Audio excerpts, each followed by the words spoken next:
আমি বারবার একটা কথা বলে এসেছি, আমরা প্রার্থিতা ঘোষণার পর থেকে এখনো পর্যন্ত আমাদেরকে রাজনৈতিকভাবে মোকাবেলা করতে ব্যর্থ হয়ে অসংখ্য অগণিত প্রপাগান্ডার শিকার আমাদের করা হয়েছে।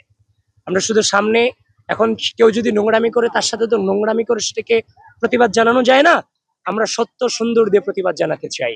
আপনারা দেখেছেন সবকিছু, বারবার সব জায়গায় আমাদেরকে আমাদের যারা হচ্ছে যে এখানে ছিল এরা বারবার উস্কানি দেওয়ার চেষ্টা করেছে আমাদের ছেলে মেয়েগুলোকে। আমরা সর্বোচ্চ ধৈর্যের নির্দেশনা দিয়েছি এবং এই নির্বাচন বাংলাদেশের ইতিহাসে আমরা একটা রোল মডেলে রূপান্তরিত করতে চাই। আচরণ বিধি লঙ্ঘনের যে অভিযোগ করা হচ্ছে পুরোটাই পরিকল্পিত এবং এটার কোনো ভিত্তি নেই। প্রথম আলো যে নিউজ করেছে আমাকে দেখিয়েছে আমার পাশের জনরা, এটা সম্পূর্ণ ভিত্তিহীন এবং উদ্দেশ্য প্রণোদিত। কারণ চিফ রিটার্নিং অফিসার হচ্ছে যে নিজে আমাকে গ্রুপে নিয়ে গেছেন এবং স্বচ্ছ ব্যালট বাক্স আমাকে প্রদর্শন করেছেন। এটা তো স্বাভাবিক ব্যাপার, নির্বাচনে প্রার্থীরা পাবে। অভিযোগ করলে অনেক অভিযোগ করা যায়, আজ কোনো অভিযোগ নাই।